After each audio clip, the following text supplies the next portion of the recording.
Hey everyone, it's Nikki and Jim, and we are keeping it real. How's it going today, Jim? It's going great. I'm excited about this topic because it's really every time I look at Facebook ads or whatever, it's renting versus buying. It's such an important topic. And I think it's popular because you have home prices kind of coming down, you have rents really going up. So it'd be a great topic today. Yeah, I'm excited about it. And we have our special guest again, Carrie Selby. So I'm going to pull her in. And before we get onto our topic, let's talk a little bit about rates. Hi, Carrie. Hi, I love that video. That was so great. Right? Yeah. We get a little music to start our day off. It's kind of nice. Perfect. I'm trying to segue into the rates because today they weren't so fabulous. I've been hearing they've been gradually going up. I mean, they were kind of low sixes at the beginning of the year, and they've been kind of going up to the higher sixes now, right? Yes, and actually even the difference between last week and this week, the average rate last week was 6.675. This week it was 6.75%. So still seeing some volatility in the market and not seeing the numbers that we want, but there still is hope. Yes. And I'm being positive here. I still believe with the summer coming, I think people are going to be getting back out there and really, it is what it is. And it's not historically high. It's not historically low. It's kind of what our average has been. So, and on another topic, FHA's actually, I can't even talk today, has really improved some of their chances of, or having their loans. Help me, Carrie. Try to say yes, the mortgage insurance is going down. Yes, that's what I'm Yes. 30 basis points. 30 basis points. Yeah, it used to be 85 basis points. Now it's going to be 50 basis points. So it's just for every dollar that you finance, there's a percentage that you pay for mortgage insurance, and it's going down. So it could be a couple $100 a month savings, exactly. which is huge. Yeah, it is. Yeah. Huge. Because FHA really is used for a lot of first-time home buyers. It is one of the programs that has the lowest down payment, but the mortgage insurance premiums are generally a little on the higher side. So the fact that they're lowering it, great news. Makes it a lot more competitive. And then I heard people who are doing conventional loans, it's actually working against you. Even if you got better credit score than someone who has an FHA, I've heard that FHA, if your credit score is a little bit lower, you can actually get a bigger basis point or whatever you guys just called that. I don't understand the finance stuff. I try to say but it's a little bit better than if you were doing conventional loan, even with a higher credit or a credit score. So it's a good time, in my opinion. It is. And that's why you speak to professionals who know what they're doing, because we're going to run scenarios for you to show you what it looks like to go FHA and what it looks like for conventional, and whatever's going to work best for you is what we're going to do. And that's why I'm really excited when you were talking about the interest rates, how they're kind of just average for right now. I'm really excited about this topic because it's going to show you why it's better to buy than rent, in my personal opinion. So I agree. So with that being said, you know what, before we jump into the buying part of it, I'm going to take us back a little bit, and we're going to talk about renting, because you know what, sometimes there are good reasons to rent, correct? Sometimes. Yeah. All right. So let's look at a few of them. We talked about some benefits of renting. So let's look at some of the benefits of renting. Here we go. Flexibility. So if I was going to be moving, all right, my job was making me move around a lot. I wasn't going to be in an area for very long. That would be a good reason to rent, don't you guys think? Yeah, I think so. I think definitely there's those times where you're mobile or you're getting moved around by your company. That is legitimate. Or you're young and you don't know for sure where you're going to end up. Like you're looking at many different jobs in different areas. And that would have been me a long time ago. Okay. Upfront cost. So what they're saying is that, sometimes it's just your security deposit and your first month's rent, which could be true in a lot of cases. And if you're buying a house, you've got closing costs, you might have broker's fees, you got your down payment, and those do add up. But that's not always the case. With the rent, sometimes it's first and last month's deposit, or first and last security deposit, maybe a pet deposit, maybe a cleaning deposit. So those can add up as well. So, it just kind of depends. And then Carrie, tell me about the DPA a little bit, because like we just talked about FHA, they do DPA on FHA, correct? They do. And what DPA is, it's down payment assistance. And so most loans do require a down payment. In loans such as FHA, there's even conventional down payment assistance. People don't realize that. I didn't know that. Yeah. And for first-time homebuyers, you can do a conventional down payment assistance loan for 3% versus 3.5% for FHA. Oh, So wow. that's another hidden secret. So, it's just, there's a lot of different products out there. You just have to know somebody who knows what they're talking about and knows what programs are available to you. So yeah, when it comes to down payment assistance, that covers the down payment that would be required. Yes. Yeah. And it's just a silent second on your loan. It does not accrue interest throughout the loan. It gets paid off when you either sell the home or refinance. I So think it's a great tool. that's just such a great tool. I actually used that on my last one, but this is such a great one, the lower upfront costs, because I was just looking at the average rents in Bremerton, say they were around 2,700, or Silverdale about 2,700.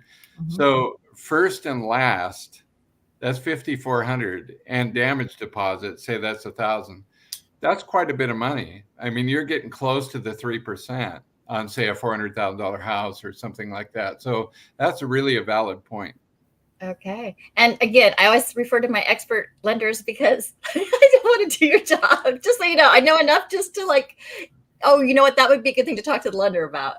Exactly. And likewise, I'm the same way. If it comes to real estate, I have my lane and I'm very comfortable staying there. I'd rather refer to somebody who really knows what they're talking about. Yep. 100%. Okay. Maintenance and repairs. I give this one a total thumbs up. This is a great reason to own or to not own your own home, because you never know for sure. I mean, you have your hot water heater go out. You need to paint. You need to do your yard, whatever. Those do add up. But there's some benefits to that too. I mean, if you want to change your stuff, you can. So it's a benefit, but it might not always be a benefit, in my opinion. I mean, yeah, you have the repairs and they can get costly sometimes, but there's usually ways.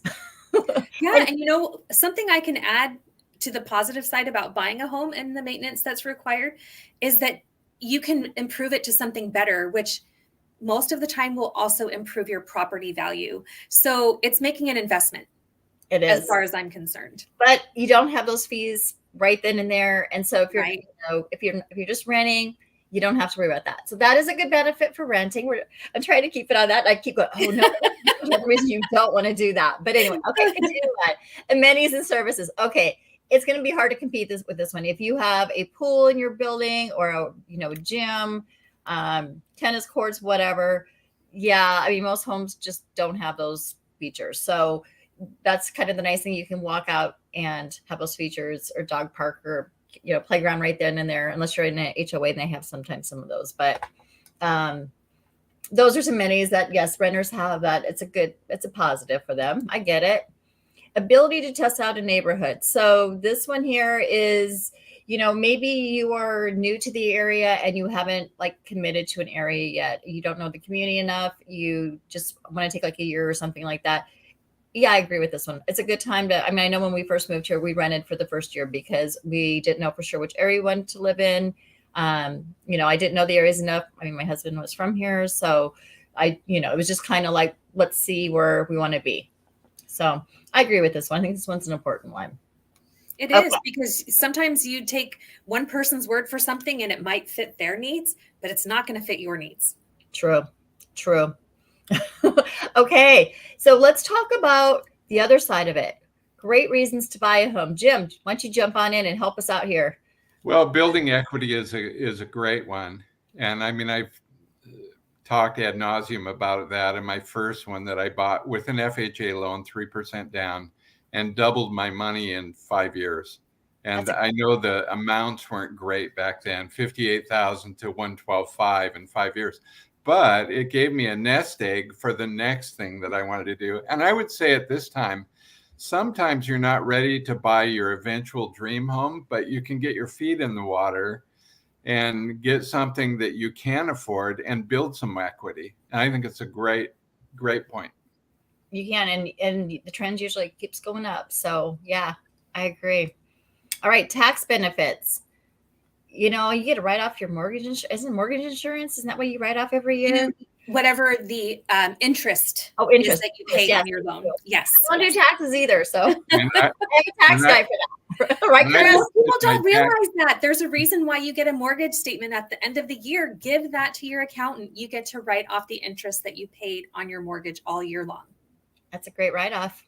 It's It a is. huge benefit. I just did my taxes and got to write off all my interest, and it's a great benefit. For Okay. sure.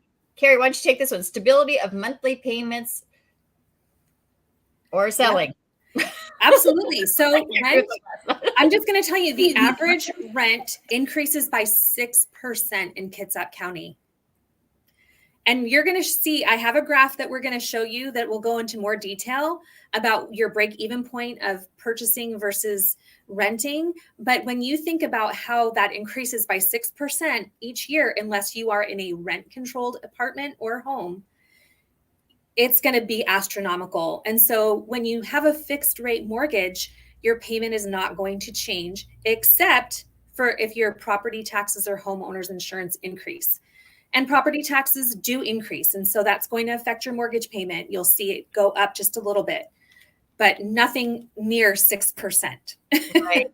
And then let's get to number 6, because isn't the appreciation on homes? I mean, isn't that usually typically about 6% a year too? It is. So you kind of round those two off, and I mean, it's like 12%. You could be paying the day, if you think about it, 6 on one side, 6 on the other, which Yep. you want to do. So, okay. So appreciation, yes, it goes up and on your house, and that's how you build up your equity, and it's great. And okay, Jim, how about number 5? I'm moving around all different ways. Actually, let me go to 4 just for a minute, because I like to make renovations and decorate as you like. From a guy's standpoint, I tell you, one of the greatest things you can do for your wife, I've seen this so many times where the wife doesn't like the fact that she can't really put her stamp on something. And I would say for a guy, if you really want to bless your wife, I mean, move towards that goal where you can give her something that she can totally put her stamp on, and where she feels like this is my home. And Jim, she gets to like come home. Sorry. Yeah. Were you saying girls are like dogs? I'm teasing. I'm messing with you, Dan. Oh, I think I've no, got too much. I really mean it. I mean, it's a great one. And you know, Anyway. we live in the world of DIY. Everywhere you turn, there's a tutorial on how to fix up this or do that. And so everybody gets super hyped. But if you live in an apartment or in somebody else's home, you can't always do those fixes. Right. And then the other side of that too is sometimes you can expand a little bit too with your renovation. So, maybe your house is only 2,000 square foot and you decide to, take off a patio and enclose it or something like that. And you add another 200 to 400 square feet or something. Your property value just went up because of that too. So, with an apartment, you can't make that apartment any bigger. It is what it is. Exactly. And even if you did, it wouldn't be on you. It'd be on your landlord who would get the benefit of that. So, and putting money into it to try to make it pretty is like, why bother? Because it's just money that's not going to go anywhere. Again, you're investing into nothing. So, doing renovations, I mean, that's a big thing, and curb appeal and just, anything really goes with that. So yeah, definitely. And Jim, I was just teasing you. I was just messing with you. I said that. My weird humor comes out once in a while. What can I say? Well, Okay. Potential for rental income, number 5 is good. I remember I had a little sports car, and I rented a space in somebody's outbuilding. There's all kinds of things, like a little apartment over a garage or, an extra room or something like that. There's always potential for rental income. Yeah, and with the multi-generational things, a lot of people are really looking for ways to do it. I mean, it might be like, if you're in a split level home, for instance, it might be, putting in a like a wet bar downstairs and making that like a mother-in-law unit or something. Obviously you've got septic issues and stuff like that you have to kind of watch on as far as bedrooms and stuff. But, there's always that opportunity, or could be that opportunity, I should say, not always, but there could be the opportunity to make a rental income. So for sure. And if I can touch on something real quick, at the beginning of the slides that you were showing, you were saying, you never know where you're going to put down roots. I'm an advocate that no matter where you go, it's beneficial to purchase a home, because if you do have to move somewhere else, you can turn that into a rental home. Mhm. And the more properties you own, the more of that interest you get to write off every year. And so you get to write off any loss that you receive from renting out a home. Even if you rented it for, I'm not an accountant, so I can't give you, sound advice on what you can and can't write off, but there's definitely potential to have write-offs on your taxes because of that. And a lot of people will refinance their home, pull out some of the equity in order to purchase their next home, and then turn their current home into a rental. And that's how to really build wealth. Yeah. Great. Yep. Very good. And then, like with you said too, that's not on this list, but when you do buy into a community, you really increase your family's stability too. I mean, it's like you're more involved with the community. You've got, more of a tribe around you to, help your kids do, go to school. I mean, you build those connections and stuff, which is so important to families. And that one wasn't on here. I was kind of surprised it didn't show up, but anyway, it's okay. Really All right. good, though. Pride of ownership. I didn't want to forget that one though, because that's an important one. So pride of ownership, I mean, it's owning your own home. I mean, that's usually the American dream, right? So when you have a home, you're like excited about it. It's fun. You've got a lot of benefits. I mean, you can control where, like what your environment's like. You can control like, I don't want like that much noise in my house. I don't want people on my ceilings from above because I make it too much noise. So, and then just showing, just having that set up the way you would like it and you being in control of it and having that freedom to do that, the American dream. Exactly. Yeah. All right. Long-term financing. My financial expert here. Very- You can just look at your house like a giant piggy bank as far as I'm concerned, because it's going to continue to grow in equity. It's very rare that there is a down market. True. Very rare. Homes are always going to appreciate in value.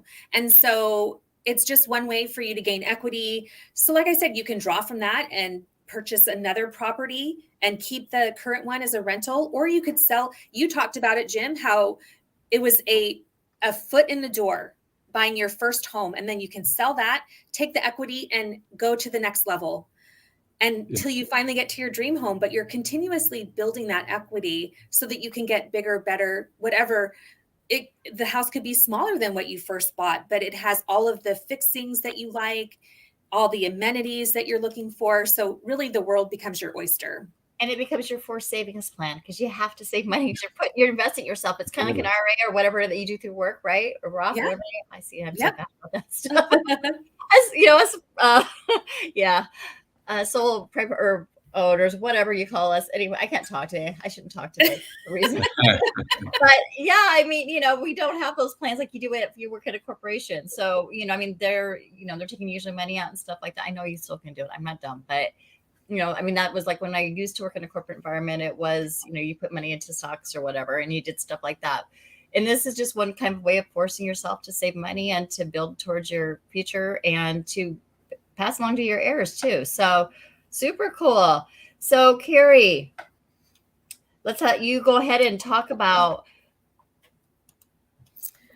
this beautiful graph that I'm sure it's hard to kind of read some of that writing because it's super tiny. But the long and short of it is, it's sometimes when you first purchase a home, your rent is going to be lower than what your housing payment will initially be.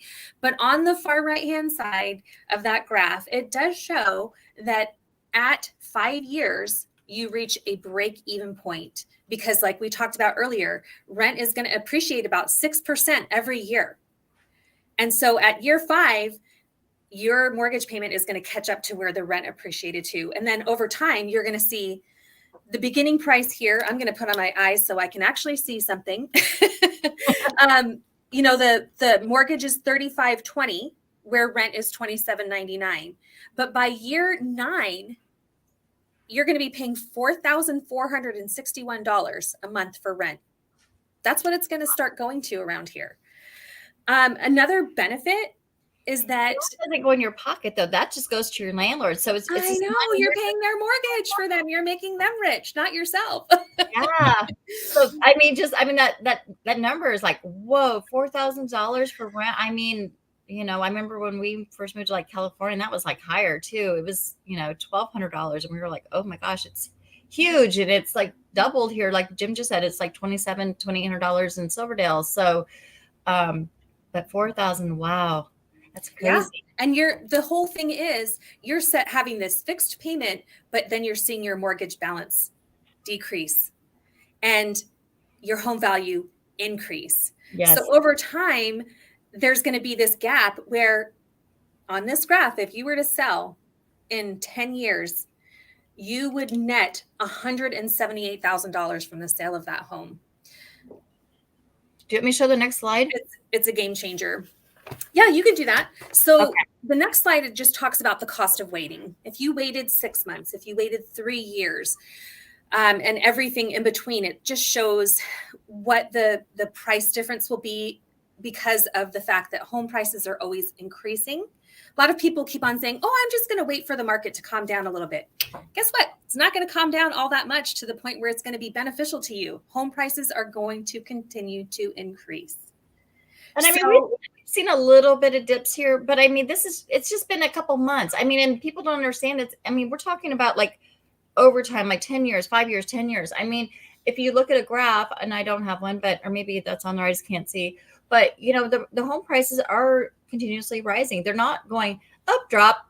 Oh, I'm going to stay down here for a long time, you know, and just kind of mess around. And then, oh, I might go up a little bit. It doesn't do that. It's been a continuous line straight up. I mean, it has been, but if you look at the past couple of years, part of that had to do with the rise in home prices over the pandemic, and everything was being run by the interest rates. Interest rates were at an all-time low. And so there became just so much competition in the market because people were like, perfect time to buy because interest rates are low. And it really drove up the prices of homes.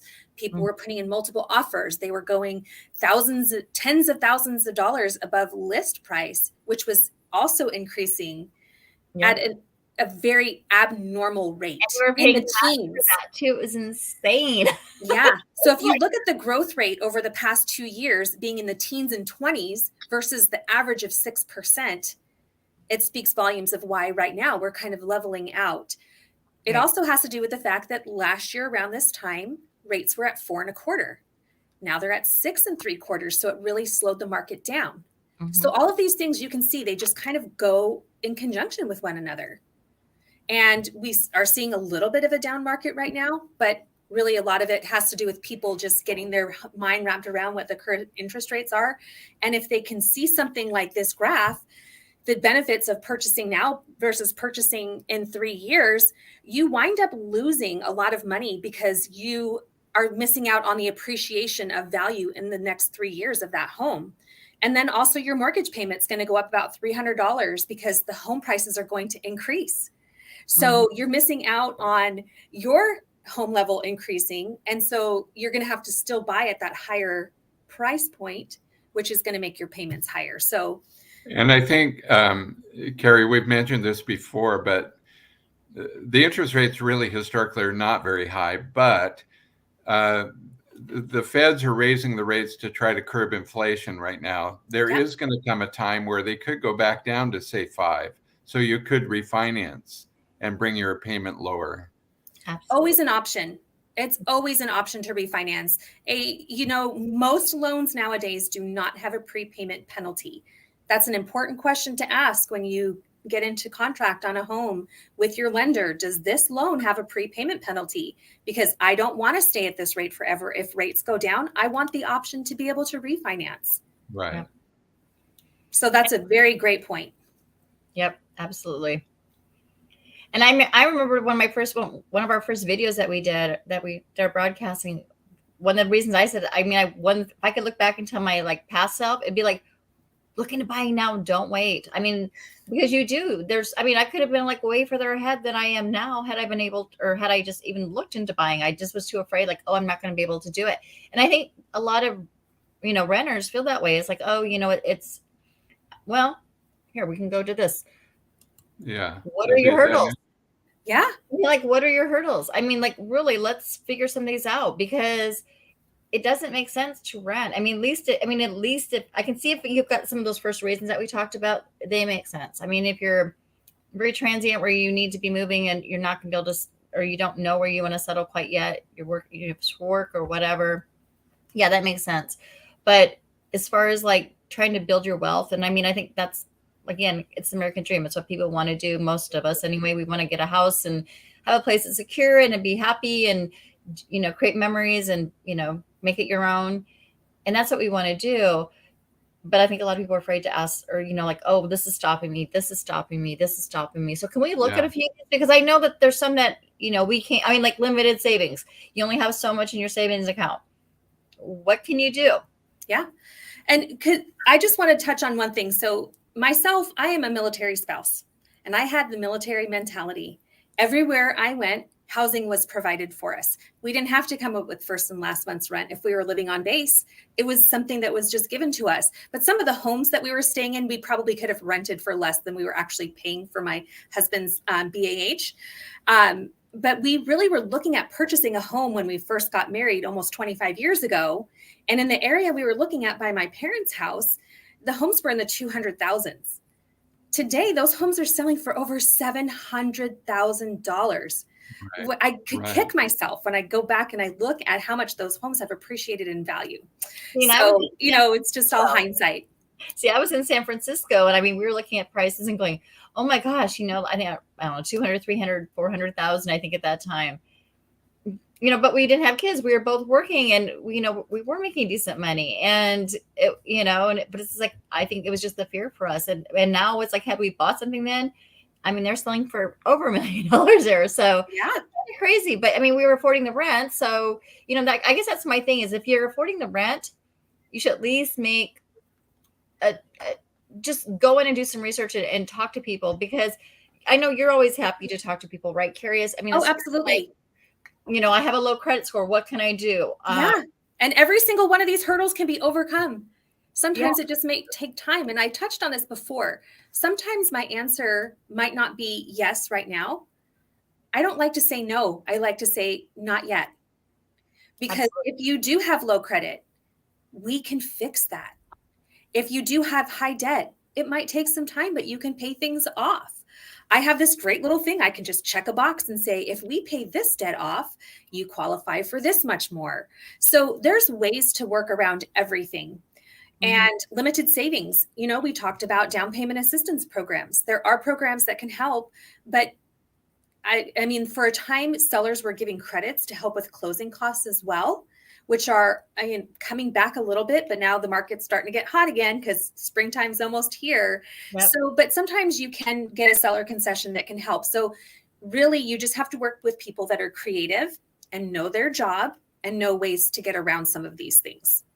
Absolutely. Yeah, I think this is such a great section right here. And Nikki, you said the key, I think, to our whole program today is go find out what you can do. Don't stay ignorant of the things that are available, because it's amazing what you can do. Can I just say something about the low credit? I did mortgages for a while, and one of the things that low credit has attached to it is shame. Is people just don't want people to know what they've gone through. But I just want to say there's no shame in that. I mean, everybody has gone through financial tough times. I went through a time where I had to live on credit cards for a little bit, and I didn't want anybody to know. There's so much shame associated with that. I know great people, wonderful people that have gone through bankruptcy, but that's all right. So many people during the 2008 or 7 and 8, they lost their businesses, or they lost their jobs, or they went bankrupt, or whatever. We've all gone through stuff like that. So if you came to somebody like Carrie or somebody else, there's going to be no shame there. We've all been through that. And I have tools that can help, and it costs $0 to come and speak to me. And actually, I've done that with you, haven't I? I think I've sent a kid or two, probably of mine, to you to sit down and just, you know, and it's such a good thing, because even if they're not quite ready, I'm not sure where I want to go, mom, or whatever, you know, that kind of stuff, you know, just go sit down, find out where you're standing, what you know, what's going on with you, how things look right now. And then when you do want to do that, or you have a plan to make things happen. And I mean, I get calls from clients sometimes, and they're like, you know, I have this credit score or something, and you know, and it's like, you know, can I do this? You know what? Go talk to your lender.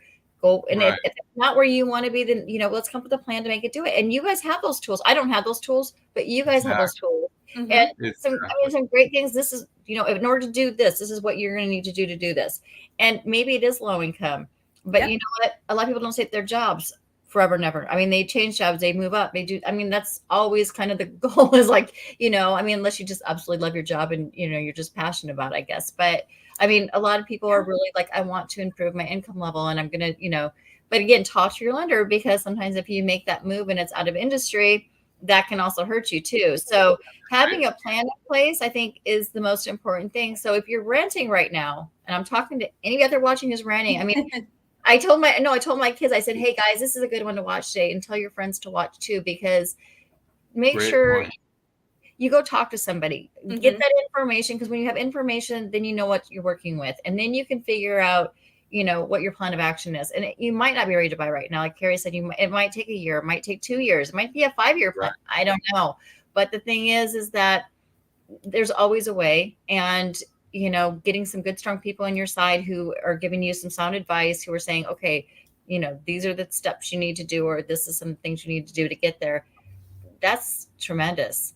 Yeah. And knowledge is power. It is. Absolutely. And I am passionate about talking to people. It doesn't bother me to sit down and spend an hour talking to somebody, whether or not it comes to somebody purchasing a home. If they're not ready at that time, it's not going to hurt my feelings. It's not going to be a waste of my time. No, it's going to benefit the other party for sure, because you don't know what you don't know. Yep. And that was me way back when. And I kick myself every day for that, going, wow, if I only would have talked to somebody. I mean, I still might have been told no, but if I only would have. Yeah, but you know what? That mentality drives me. For my mistakes.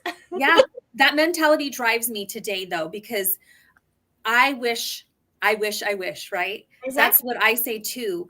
And that's why it's important for me to talk to whoever I can to help them learn from what I have gleaned from being in the mortgage industry. If I would have known 25 years ago what I know today, things would look very different for me. And so I'm really passionate about speaking to people that are in their 20s about keeping credit the way that it should be kept, how to utilize it, how to make it so you don't have high debt, how you can have a high credit score, how you can work around low income. There's a program through the state of Washington that gives up to $15,000 for people that fall under 80% of the median income in the area. So that usually covers the down payment and a portion of the closing costs. There's always something out there. You just have to ask the right questions. Yep, I agree. Nice. And it's getting with the right lender. So I hope. And the right real estate agent that knows how to find a home for you. Amen to that, sister. Yes. And that's such an important relationship too, because I've seen plenty of people that try to drive people to homes that are out of their budget, that are more than they want to spend monthly, that show them homes that don't fit their needs. But I can tell you, Nikki and Jim will show you what you're looking for. They will find something within your price range, within what you are looking for, and they'll let you know if it's doable or not. Yeah, absolutely. Excellent. So that's all we have for today. We hope everyone out there is having a great day, got some great information from this. If you feel like this might help somebody that who is thinking of, or who's renting currently, or who's thinking about buying, we hope you share this with them. We're on YouTube, we're on Facebook, we're on Twitter, LinkedIn. I mean, anywhere you can find my name, you can probably find a video of this. So, but Carrie, thank you so much for coming on. It's been some fabulous information today, and I so appreciate your time through all these series. I mean, I think it's really helpful. I think it's really, helping our buyers, and we're going to eventually be working on sellers here in a little bit. So that'll be fun too. But yeah. It's been amazing for me. I really love talking about what I do. Yeah. Like I said, I'm very passionate about it. So I thank you guys so much for inviting me back every week. It means a lot to me. So next week we're talking about buying points, because I know that's always a confusing factor for me. And then we have the 2-for-1 buy down. Yes. Anything else you need? Anything else that you think we should talk about? I know I'm kind of putting you on the spot here. One thing Jim and I discussed, there were a couple of things that we actually came up with, was purchasing a home with a renovation loan. Yeah, very good. Or selling your home listed as a renovation project. So that we can really go into some really cool things about that. And also another thing that I really love to talk about is reverse mortgages and the benefits of having a reverse mortgage if you're 62 or older. So we have some great things that we can touch on. Okay. So next week we'll do the 2-for-1 buy down and buying down points, and maybe touch a little bit more on ways you can bring your credit score up. And then we need to get into our sellers topic, but maybe we can push that back a couple of weeks and add a couple of those other topics on. So you never know what you're going to get. It's always fun. But yeah. And sellers can also help. Sellers can help with those points too. So that's, it'll be part of a seller's presentation as well. So we can kind of tie both of them in. All right, you guys. Thank you so much for joining. Keeping It Real with Nikki and Tim. Thank you. Bye, everyone.